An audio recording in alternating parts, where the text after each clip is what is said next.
Hello, everybody. Welcome to Running Code, Humor in South Texas Law Enforcement. I'm your host, T-Bone. As always, with me is my partner, J-Man. J-Man, what's up? What's up, everybody? I'm J-Man. Today, we're going to talk about Karens, J-Man. We love them. We run into them probably more than anyone else. But I think it's one thing that everyone can relate to. Whether you're law enforcement, a civilian, it doesn't matter. There's Karens everywhere. So today I just want to talk about Karens because they make me laugh. It's a mindset I just don't understand. You know what I'm talking about. Oh yeah. The whole I want to talk to your supervisor, I want to see your boss, and if I complain loud enough, I'll get my way on whether for traffic stop, whether it's a call for service, whether it's just you're in line behind them at the Starbucks and they're yelling at the poor 18-year-old barista who's trying to make her drink. They're hilarious. I could tell a million stories. I'd rather hear some of yours, though. Yeah, so there's seems to be a concentration of Karens kind of near the area I work. And I guess I've just dealt with it so much. I kind of see it as a good way to break monotony in my day. I actually don't mind if they come out. I take the call. I take the call and I relish in it. And it kind of comes off in a weird way, like, oh man, like I'm doing something wrong. But no, they're actually helping me out because I get a kick out of it. I like to just see where the ridiculousness goes.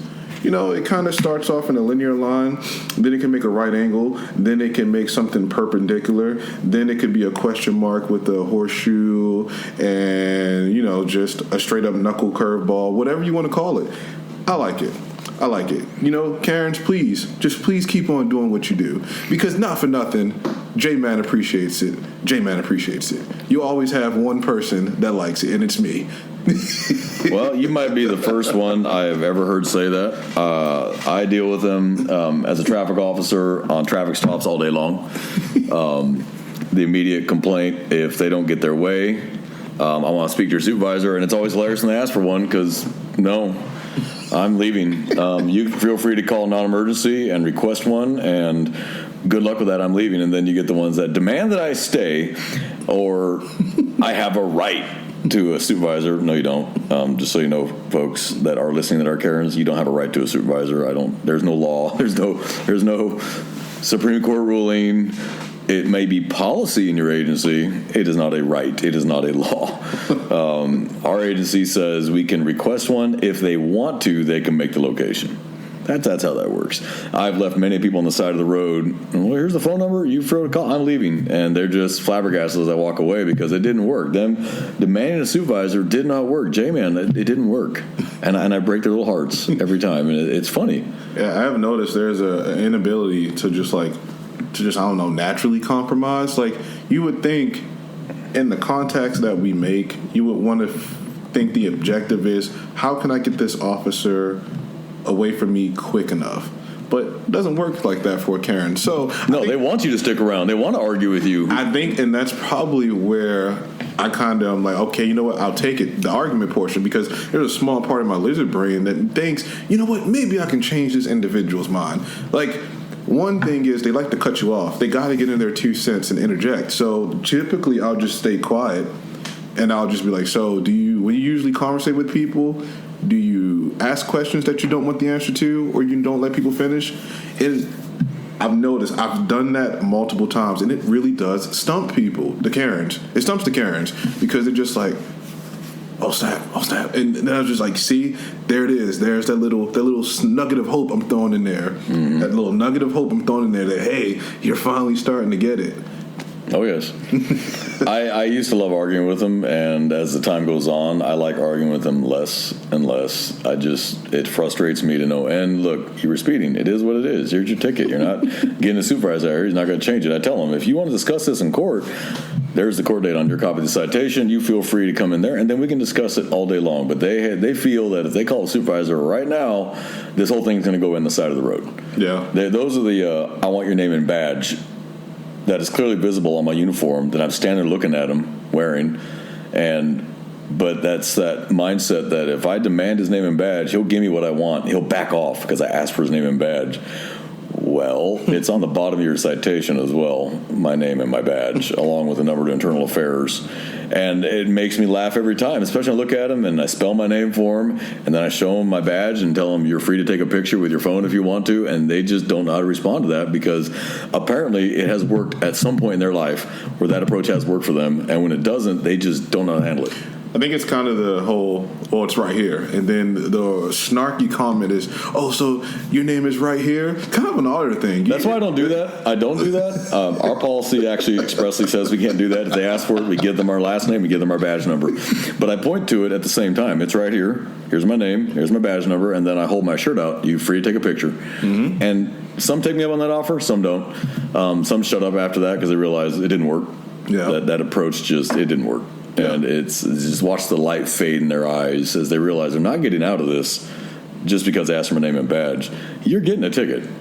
You just guaranteed it. Your attitude. I don't write tickets based on attitude. I write tickets based on, are you willing to listen to what I'm telling you? Yeah. Are you willing to make a corrective measure? Very true. If you're not willing to listen to me, then maybe you need to hear it from a judge. Yeah. So that's why I give the ticket. Not because you had a nasty attitude, because I've given warnings to people with completely nasty attitudes. They heard what I had to say. Okay, make the correction, move on. But when you have a nasty attitude and refuse to listen to what I'm telling you, and I'm doing it for your own good, then yes, you're getting a ticket because I'm gonna let the judge explain it to you. It's not based on attitude. People out there, it's not based on attitude. We don't care. Honestly, it's weird when people are super nice to us. It kind of, it's weird if you like me on a traffic stop. Yeah. Some people are naturally nice people. Oh yeah. You pull them over. I'm sorry, I screwed up. Hey, you know what? Here's a warning just for saying that. Just slow down, or whatever it was you didn't do. Mm-hmm. But then there's people that, even in court, you show the video for the jury to see them running the red light, big as day, like not even close, and they run it. But that's not that. No, I didn't do that. That you edited that. I edited body camera and dash camera footage. I have no access to that. And do you think the sheriff is going to allow me to go down, or the chief of police, or the director of DPS, or the head constable is going to allow me to go down and edit footage for a traffic stop or any other stop? You're out of your mind. Those days are long gone. But in their mind, no. It's denial. It's denial at its finest. It is not just a river in Egypt, J-Man. I towed this one Karen, and I don't tow cars a whole lot. She had no license. Oh, it was suspended. So let me back up. She had one. It was suspended. She had no insurance and hadn't had insurance on that car in a couple of years. The reason why I stopped her is the registration was expired. So I had a feeling it didn't have insurance. The registration was that expired, because that's usually the top reason people don't get their cars re-registered, is because they don't have insurance. Oh, yeah. Texas requires it for an inspection. Mm-hmm. So I get her stopped. She's already hollering out the window at me. Why do you stop me? She's got that Karen Bob haircut. She got the J-Lo shades. I'm just like, oh, there you go. God bless it. Mm-hmm. I walk up on the car, introduce myself, tell her why I stopped her. Your registration's expired. Well, that's not a big deal. Well, I beg to differ. It's not a money aspect. It's a safety aspect. This car has not had an inspection in 2 years. I want to make sure the lights work, the tires aren't bald. Yeah, the horn works. Yeah, this car's on the road with me and other people I care about and regular motoring citizens. So it's not a money thing. We don't care. This is a wealthy county. We don't need your money. We live just fine without your money. But like anything else, and any other officer can attest to, is that you pull over for one thing and you find 5 others. Oh, yeah. In this case, it was the suspended license. It was the no insurance at all and hadn't been insured for a couple years. And she was just absolutely flipping out, yelling at me that I couldn't give her a ticket for the license and insurance because I didn't know that prior to the stop. So it was what she called a secondary offense, which for the listeners out there, heard that term. Does not exist. An offense is an offense. Sometimes they build on each other because we found out the other ones after we stopped you for the first one. So she was just demanding a supervisor come out. I want your boss out here right now, and you're not leaving, and I'm not leaving until I get him out here. And no, ma'am. But what I'm going to do is issue you 3 citations a day, and I'm towing your car because you have no insurance. You have a suspended license. Yeah, I'm taking your car from you. It's going to go to the tow yard. To pick it up, you must have a license and insurance. That's the only way to pick it up, because they will not give it to you without that, or they're going to make you tow it back to your house. So they're going to make money off it either way. Oh, yeah. Because they're a private business. Yeah. So she just could not believe it. And I think she thought I was kidding until the tow truck pulled up. I mean, I inventoried the car right in front of her, and she still, what are you doing? I said, I'm inventorying the vehicle. Please take your valuables and take your money, the change you got in the center, take all that out. I'm towing the car. And she just, absolute denial, and just, this isn't right. And I don't know who she was calling. She got on the phone with somebody, and I'm ignoring her. I do the inventory, tow truck pulls up, and when he hooked it up, that's when she realized I wasn't kidding. The car was going to the tow yard. And then she tells me, I get pulled over for this all the time, and they don't tow my car. Okay. So officers that gave you a break, continue to give you a break, you're not fixing the problem. I think you expected to get a lifelong break. That break just stopped today. So, yeah, I took her car from her, and she raised 100 kinds of hell. She was screaming and jumping up and down when I drove off. Now, where I left her was a gas station, so she's not in the middle of nowhere. She had her phone with her. She's a grown adult. She's not intoxicated. I'm leaving. There's no reason for me to stay here. Oh, yeah.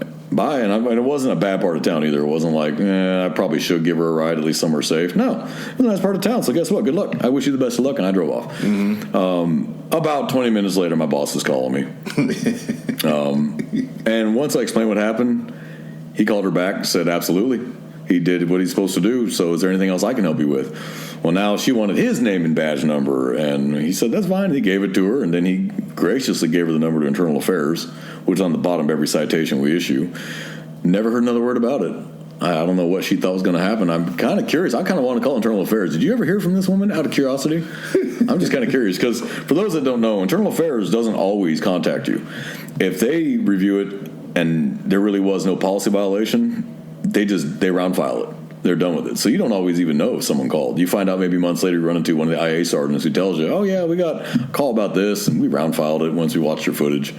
And so you might not even know that they even called. So it is more common than people think that people call Internal Affairs, and Internal Affairs round files it once they watch the footage and go, the officer did nothing wrong. In fact, he did his job. Yeah. We've had officers get in deep trouble because they didn't do their job. Yes. We have an officer in my agency who the person was clearly intoxicated, had caused a crash into something else's car. Not like they messed up their own car and that was it. They hit someone else's car. That wasn't occupied. But this person was clearly intoxicated, obvious as could be to everybody, including the witnesses that were watching. And this officer did not perform a DWI investigation and let her go. That officer got a month-long vacation, courtesy of Internal Affairs. So that was not a Karen that called and complained about that. That was a citizen that had a valid point. Yeah. That's not a Karen at that point. Like, you had a job to do. You failed to do it. Why? Because you don't want to do DWIs? Yeah, they suck, but you have a job to do. Yeah. I mean, you don't get them all that often, but when you get them, just do it. Mm-hmm. Like, and you know the instructor I'm talking about that used to say this, you have a job to do your job. Yes. It really, you can boil everything in law enforcement down to that phrase right there. You have a job to do your job. It doesn't need more complicated than that. So that's not a Karen at that point. If you fail to do your job and someone calls you on it and they're absolutely right, that's on you. That is not on anybody else but you. Yeah. And I think just a good way to kind of segue from a concerned citizen calling police for the appropriate reason, Karens and Kens, Yes, we have not talked. Right, we have not talked about the male Karens, Kens. Shout out the Barbie movie. Yeah. They don't know what to call police for, and I don't know where that comes from. I mean, just growing up, the last thing you wanted to do was call an officer for something other than an emergency, or just call him. Period. Yep. You know what I mean? I just don't get it. So I remember I had a call. And a guy wanted to speak to me or speak to an officer, not me specifically, but speak to an officer. Any officer that was available, huh? About HOA. Now, let's get something straight right now. For anybody listening out there, you live in an HOA, don't call us.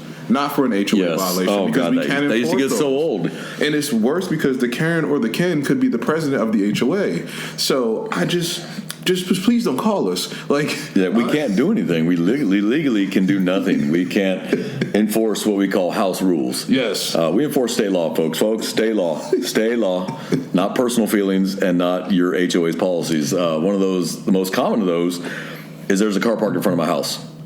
Right. Okay. Is it blocking your driveway? No. Okay. Is it even faced the wrong way? No. Okay. 100% legal. It's a public roadway. Yep. Well, this is a gated subdivision, so you don't own the street. I park my car there. Okay. I guess not today. Not today. You have a garage, yeah. You have a driveway, yeah. That's where you can park. Those spots are reserved for you. If call us if he's blocking your driveway, and then we'll come and we'll tow him out. I've had somebody literally get mad at me for suggesting to use their driveway. Yeah, it's and it's one of the hats we wear. This is a common thing in law enforcement. We wear a bunch of hats. One of the hats that we frequently wear is the mediator hat. The mediator, that's right. But honestly, I feel like it should be like a bullseye, or maybe a person slapping their forehead on it, because how can you get upset at me for suggesting that you use your driveway, the thing that is on your property, to park a vehicle? Yeah. Well, I really want it there. Honestly, it's one of my biggest pet peeves when you see people parking on the street and they have open driveways. Oh, yeah. I'm like, dude, this street is cramped as it is. Mm-hmm. If you guys get the cars off the street, less likely a kid is going to get ran over. Yeah. Or a car is going to hit another car because the street's nice and wide. And I grew up, streets are wide. Yeah. I grew up in Northern California, where in old neighborhoods where the streets were actually so wide, you could drive two cars very comfortably down it with cars parked on the curb, not a problem. Yeah. But now these days, to make room for more subdivisions, because every street you shave 10 feet off in that whole subdivision is a whole another row of houses they can build. Yeah. So they don't factor in safety in that when they factor in money. Yeah. So these streets are so thin, especially in the newer subdivisions, that you park cars on the street, you have to play like you're driving through cones to get around the street when other traffic's coming. You pull in, they pass, and the next one pulls in, and you have to go around them, and it's dangerous. It's looking like a Philly street where the cars are parked diagonally because they don't have no space. Yeah, they have no space. And so these people call, and I get it. You don't want someone parked in front of your house, but you know what? There's nothing we can do about it. Can't legally tow the car because now we've committed theft. We've stolen someone's property that is rightfully and legally parked. And then the overall, well, it's in our HOA that if you don't live in that house, you can't park in front of it. Well, I suggest you take that up with your HOA. Oh, yeah. Well, I haven't. They won't do anything about it. Then you're just what we call Sierra Oscar Lima. Shit out of luck. Have a nice day. Well, can I tow it? No. Because if you do, you have stolen someone's vehicle, and possible criminal charges and possible civil lawsuit because you took someone's property. At least civil. So they get mad. I want to speak to your boss. This can't be right. I'm like, well, I'm a traffic officer. But if you can call whoever you feel like, I don't know of any officer that's going to back you up. I'm sorry, it doesn't work that way. And they just lose their minds because you didn't give them what they wanted, the ultimate Karen. Yeah. Just to finish off of that one call that I was talking about, the dude wanted me to trespass children from his property. Did they run across his yard while playing ball? Yes. I love that one. That's one of my faves. Absolutely not. That's what I told him. Yeah. They're running their children. I'm like, have you tried to talk to your neighbor at all? Like, just to maybe say, hey, I don't appreciate your kids running across the yard? No. So your first option was to call me to ask for a criminal trespass on kids younger than 10? Yeah, and they're kids. They're playing. And the worst part of all, and was he an older gentleman? A get off my yard? No, actually. No? Oh, okay. He was middle-aged. Oh, okay. But what I've noticed, and this is no offense to those who have higher education, I applaud you. It takes a long time, discipline, money to get a post-secondary degree. It really does. But typically, Karens and Kens, I've noticed, are masters and above. Yeah. And this one was a lawyer, so that's even worse. It's kind of, the cops have a natural ebb and flow with lawyers, but we couldn't get on the same wavelength. And who knows, man? Hey, I just have some college, high school diploma, some college, but I couldn't get over the fact of, and we're not trespassing 7-year-olds. Sorry, sir. Yeah. What else can I do for you? Well, can you read my HOA handbook? Who? Absolutely not. Why would I need to read that? No. I'm not on your HOA. I don't live in your subdivision. It was ridiculous request after ridiculous request, but at the same time it was intriguing because I'm trying to wonder, well, where is this going to go? This goes back to what I said before. Where can this take me? Because it started one way, then it started to, oh, you're a lawyer and you should know this, to, well, how do you interpret HOA rules and can you make it, congruent with state law? no, and no. Yep. Yep. It's funny you mentioned lawyers and Karens. I pulled over a lawyer, Karen. She ran a stop sign, and I mean blatantly, didn't even slow down, came out of the airport, and she just blew it at full speed. I mean, I guess she thought it was a yield because she didn't even slow down. And it wasn't like I was close enough to hit her. I wasn't. I had plenty of time to watch her. But she still, in broad daylight, ran a well-marked stop sign and still entered an access road at full speed where she could have been hit. She might have missed a motorcycle. Mm-hmm. So I get her pulled over, and immediately she has a look on her face like she's sucking on a lemon. Like, I already know this is not going to go well. She's dressed very nicely, like Armani suit, hair done up, nails you can tell these are not cheap nails. Her jewelry is very expensive and tasteful. So I was like, okay, I already know what I'm dealing with now.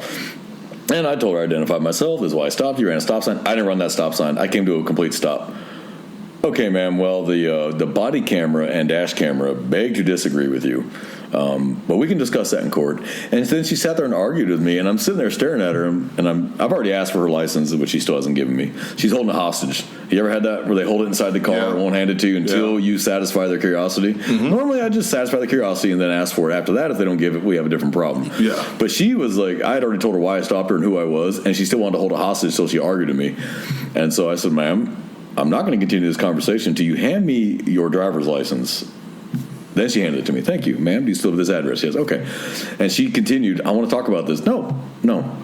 There's going to be a court date on your copy of citation. You are a lawyer. She'd already told me she was a criminal defense lawyer. Oh.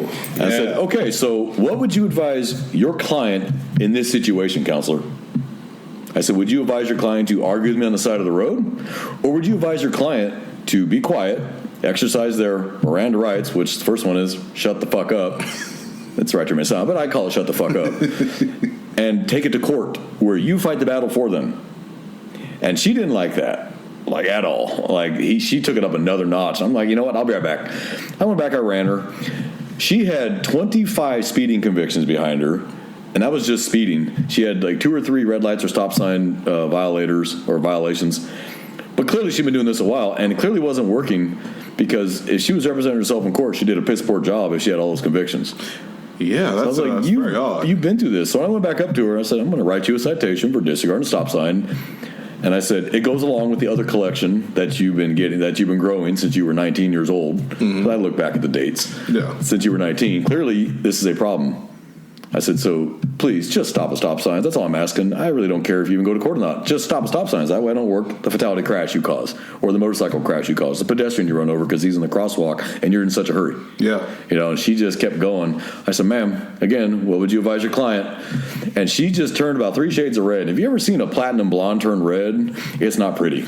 It does not mix well with their hair at all. Like their ears turn red. And I told her, which I normally don't do, but you have a wonderful day. Now, normally, when I give a ticket, I don't tell people have a nice day because they're already having a bad day now. Yeah. I tell them drive safe. But you pissed me off a little bit, so you know what? You have a nice day. And I think she turned even 1 shade redder. I'm surprised she didn't have an aneurysm, honestly. Your blood pressure is probably 200 over 100. So I didn't think anything of that. I left. My boss calls me about 20 minutes later. I guess she found the phone number to my agency's non-emergency line, demanded a supervisor. Dispatcher pushed her over to the traffic supervisor, and the traffic supervisor called her, and I didn't run that stop sign, and he was so rude to me, and he made fun of me for being a lawyer, and I'm just like, so the LT is like, I already watched the footage because I'd already uploaded it by this point. Mm-hmm. He's like, I already watched the footage. You're good. He goes, I just wanted to let you know. Okay, appreciate it. But he told her, you did run the stop sign. It's on dash camera, plain as day. I mean, broad daylight. He was 100 feet away, caught the entire thing in high def. Our cameras, for those that don't know, are 1080. They're high definition. We see it really clearly. And then, ma'am, he never once made fun of you for being a lawyer. He told you what would you advise your client in the same situation. He's reminding you that maybe defense lawyers don't follow the best advice that they give their own clients. Right. And that really set her off. Apparently she hung up on him. Well, I mean, never heard from her again. But that's Karen 2.0 right there, a lawyer and a Karen. Oh, yeah. Those are hard to deal with sometimes. It's a dangerous combination. It's a vitriolic combination. Vitriol. I like that. I use a $10 word occasionally to sound smart, but I'm just dumb cop. I do like to go to the thesaurus every now and then and pretend that I actually have an education, that I can actually string 2 words together and make it sound like 5. It's a talent we use. Honestly, there's that what is it, legend out there, or rumor, or bias that cops are stupid. They're so dumb that all they could be is a cop. I'll tell you right now, it takes a lot of brain juice to be a police officer. You have to think on your feet. You have to know a lot of stuff, and you have to be able to get to it quickly. You have to be able to think on your feet, make a decision under pressure. Yep. Some don't do that so well. Some do it very well.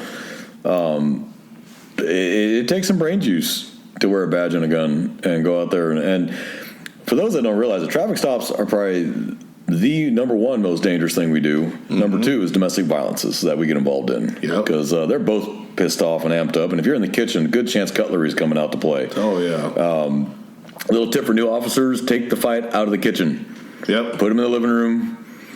Check the cushions before you have them sit down so they don't pull a gun and shoot their partner or you. Yeah. And be prepared when you go to cuff him. She might jump on your back. That has happened to me. Mm-hmm. I've seen it, yeah. But traffic stops are the most dangerous because to you, you're pulling over a taillight out or registration expired. To them, they just committed a robbery and they think you know that. Yep. So, all their thought is, I'm going to prison when this officer walks up here. Mm-hmm. In reality, we're walking up 9 out of 10, and I've seen it. We get lazy, we get complacent, head up your butt, thinking about, when I'm done with this, I'm going to go get lunch. Mm-hmm. And you walk up and catch a bullet in the face for your trouble. Absolutely. So, traffic stops I enjoy traffic stops. I do it all day long. I'm a traffic officer. It's what I do all day long. I probably do 50 traffic stops a day. That's just, I enjoy them. And if people didn't break the law, I wouldn't have anybody to talk to, so I kind of enjoy it. Most times, they're chill, they're calm. Every now and then you get one that's just ticked off, maybe having a bad day. But the Karens always make everything worth it. They do. Thank you very much. You have brightened my day with your stupidity. I am in awe of what you think needs to happen and how this world works. One more quick one. It boggled my mind. A couple weeks ago, I'm driving down the street. I have a right-of-way. She has a stop sign. She just barrels out from it. I almost T-bone her. Like, I had to actually leave skid mark to get stopped to avoid T-boning her. So that's a minimum fail to yield right away. Because she did stop at the stop sign, but then she pulled out. Mm-hmm. She didn't just wait for me to pass. She stopped and then pulled out. So I failed to yield right away.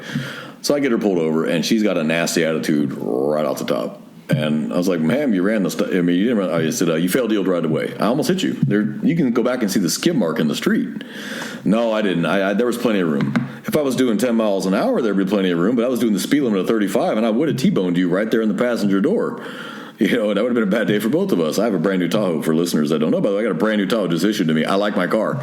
I'm trying to baby it and keep it nice as long as possible. And she just flat out, and I was being polite with her. I was just flabbergasted that she thought she had the room. And she just, well, why are you so rude? I said, ma'am, how am I being rude? She goes, I don't like your attitude. Okay, I'm sorry about that. I'm sorry you feel that. That's what I tell them. When I know they're full of shit and they're trying to gaslight, I tell them, I'm sorry you feel that way. I'm not apologizing for what I've done. I'm telling you, I'm sorry you feel that way. And that just, the ones that pay attention ticks them off even more. Oh, yeah. And then she tells me, I was a cop for 5 years. Oh, okay. Then what are we even having this conversation for? And I asked her, I said, well, when you were a cop doing traffic stops, is this how you would have liked to have dealt with citizens that acted this way after what they did? I didn't do anything wrong. I can see why you're not a cop anymore. All right, man, well, here's your citation. I gave her the citation, and she was just, and I said, by the way, your registration sticker has been expired for 2 years, and you're actually missing a sticker because this car expired last year. So where's that sticker from last year, and where's your current sticker? Well, I haven't put it on the car. I can see that. Why haven't you? It goes right there. You know better. You're a cop. You know better. No. This is irrelevant. So I'm going to issue 2 citations today. Failed to right away and displaying expired registration. And, of course, that flipped her gourd. She started yelling and screaming. I just handed her back her license. I said, you can read your citation. All the information's on there. Drive safe. Take care. I walked away, and she's still screaming at me. So she was Karen, who was former cop, which just blew my mind. I was like, okay, were you really a cop, or were you a constable maybe, or were you a bailiff at a courthouse? Like, a street cop would not have acted that way. Oh, yeah, no. So any officer who's done traffic stops would not have acted that way. Yeah, no. So I was like, and I didn't really want to delve into that too much. I didn't want to go, well, where'd you work? Yeah, no. I was afraid of the answer. So I just said, you know what? Maybe it's best just to okay, ma'am. All right, ma'am. Just here's your citations. Argue in court. I'll bring my footage. You bring your attitude, and we'll see which one wins. Have a nice day. I have an idea, but I don't want to say it. Yeah. We don't want to start wars. No, we don't. So it's just easier just to let it go. So, folks, we hope you enjoyed today's topic. As always, we try to keep this lighthearted and funny. And the reason why you picked Karens is because we all run into them off duty, on duty, in our civilian capacity. They're standing behind you at Starbucks or ahead of you or the supermarket or the parking lot of the supermarket. I don't know what it is about the parking lot of a supermarket that very popular with Karens.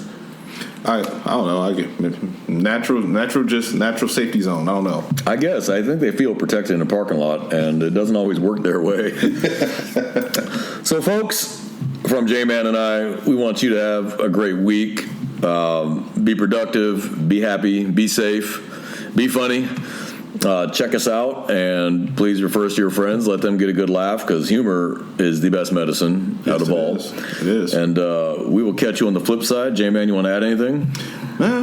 I think you said it all. Y'all just have a great rest of your day, and hey, stay safe. Be funny. All right, and we're out. Hey, if you like the show, check us out on Twitter or Instagram. Both are at T-Bone and J-Man. Like, follow, subscribe, send it out to your friends, send it out to your family. If you have any questions or comments, feel free to reach us there, and we'll give you a shout out on the show.